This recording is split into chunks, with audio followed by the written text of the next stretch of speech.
मैं दर्ज कराया, मैं और मेरी यायावरी।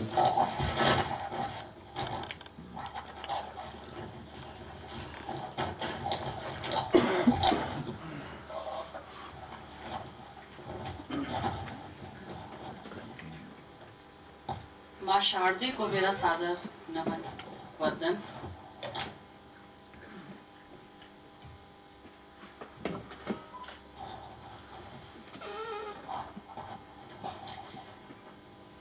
मंचासीन अतिथिगण और यहाँ सभागार में उपस्थित सभी साहित्य प्रेमियों, साधकों को मेरा सादर अभिवादन, आभार, अभिनंदन।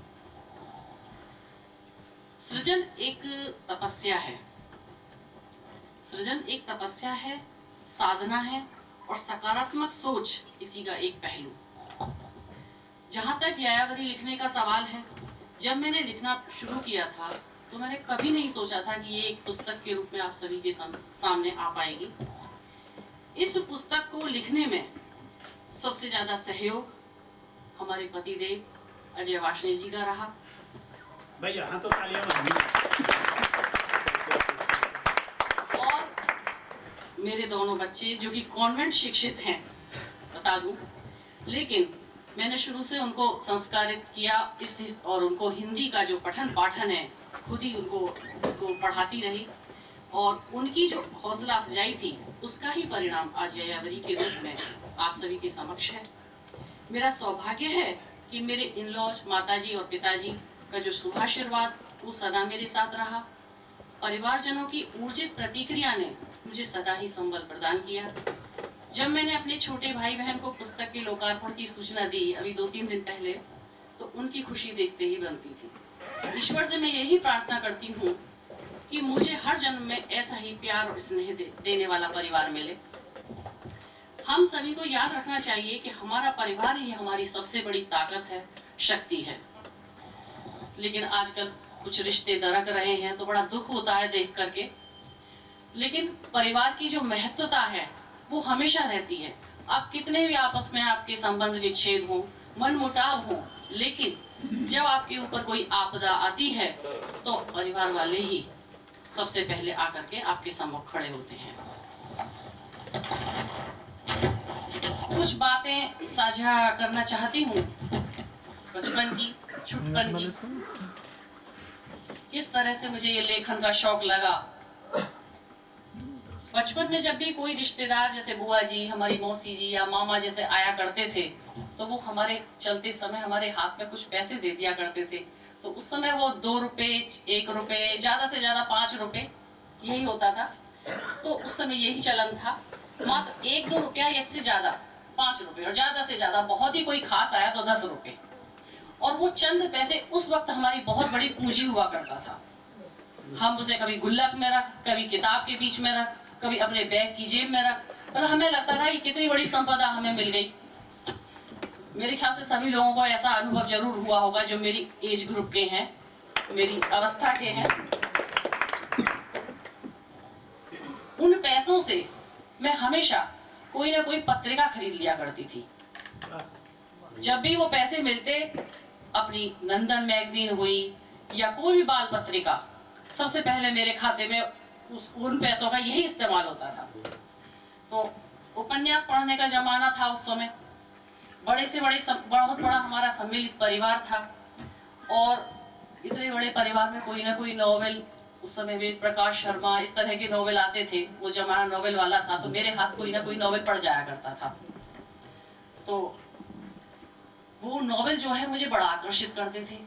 उसका जो कवर पृष्ठ होता था वो इतना चमकीला और इतना सुंदर रंगीन होता था, तो ऐसा लगता था कि इसे पढ़ के देखूं इसमें है क्या।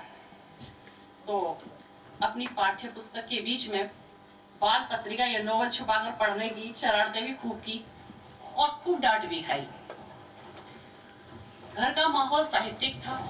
दादाजी जो थे वो एक कवि थे, हास्य व्यंग्य थे, और शिक्षा जगत से जुड़े लोग, अक्सर साहित्यकार लोग उनके पास में आते जाते रहते थे। तो चूंकि वैद्य भी थे तो रात में जैसे च्यवनप्राश बन रहा है, भट्टियां जल रही हैं, आसव बन रहे हैं या भस्में बन रही हैं, इस तरह की दवाइयां बनती रहती थी। तो काव्य गोष्ठी भी हुआ करती थी उनके संगी साथियों के साथ में। तो हम जो है छुप छुप कर अपनी उनकी बातें सुना करते थे। तो उस समय हमारी समझ में नहीं आती थी, लेकिन हमें अच्छा लगता था।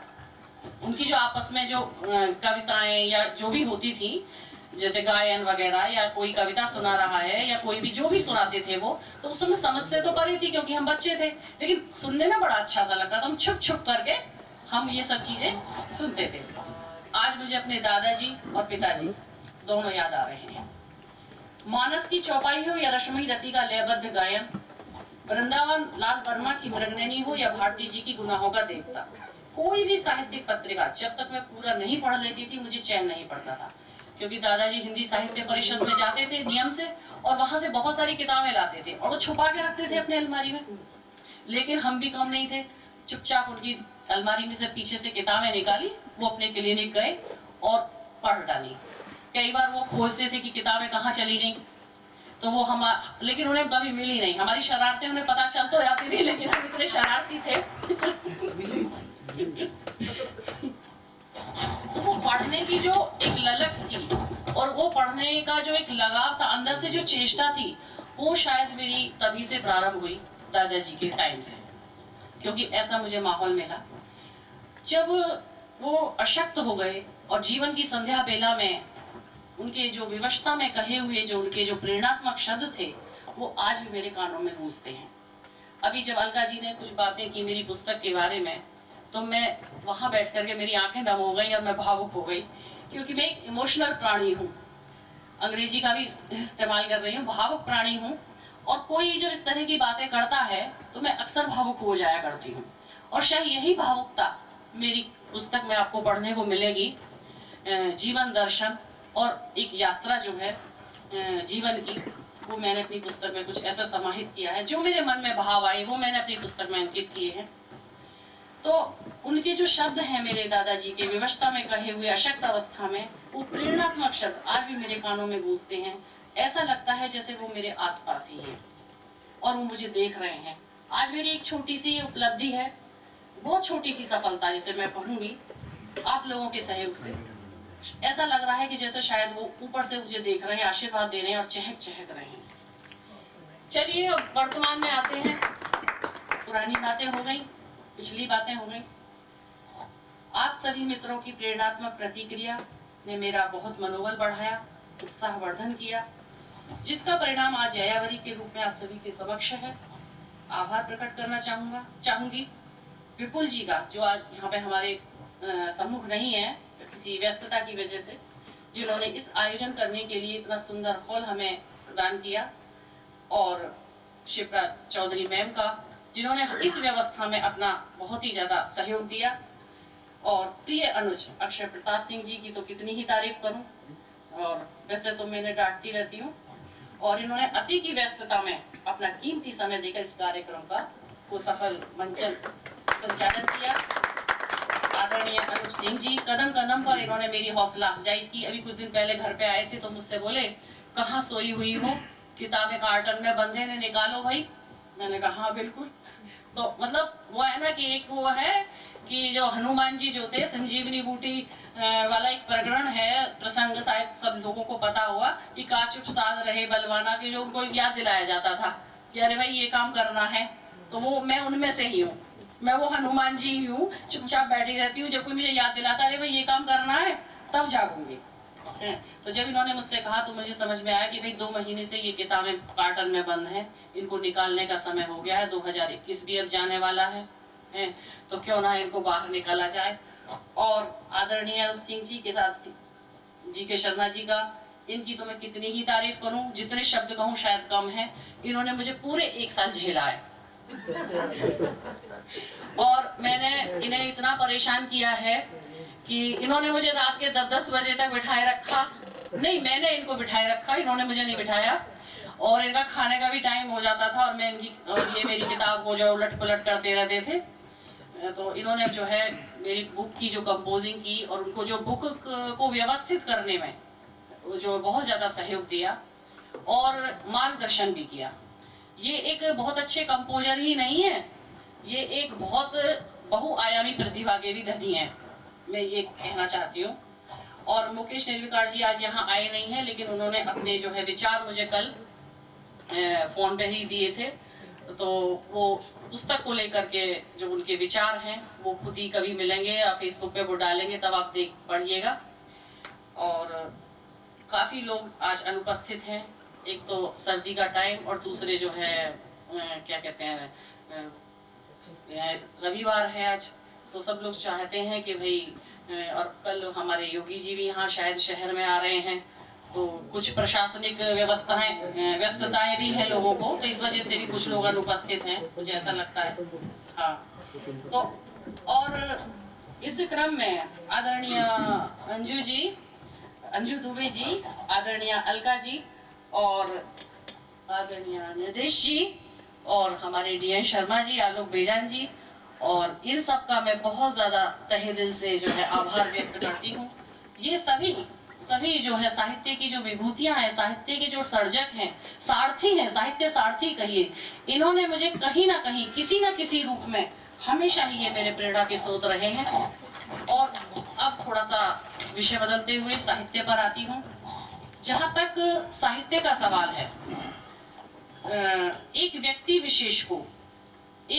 विशेष को सर्वशक्तिमान ईश्वरीय देन तो होती ही है, लेकिन साथ ही घर, परिवार, मित्र और सहयोगी और वातावरण, ये सभी चीजें उसके मिट्टी, खाद, पानी और धूप की तरह होते हैं, जो उसे साहित्य सर्जक बनाने में अहम भूमिका निभाते हैं।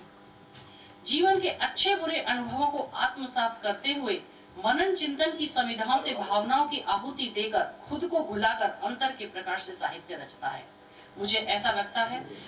और मानवीय मूल्यों के प्रति आपकी प्रतिबद्धता, प्राणी मात्र के प्रति आपका असीम स्नेह और सरल संवेदनशील हृदय और कर्म की प्रधानता, वो कर्म जिसमें ईमानदारी हो, सत्यता हो, सरलता हो और कर्मठता की पूर्णता भी हो, ये सभी गुण आपके व्यक्तित्व को परिमार्जित करके एक साहित्यकार बनाते हैं।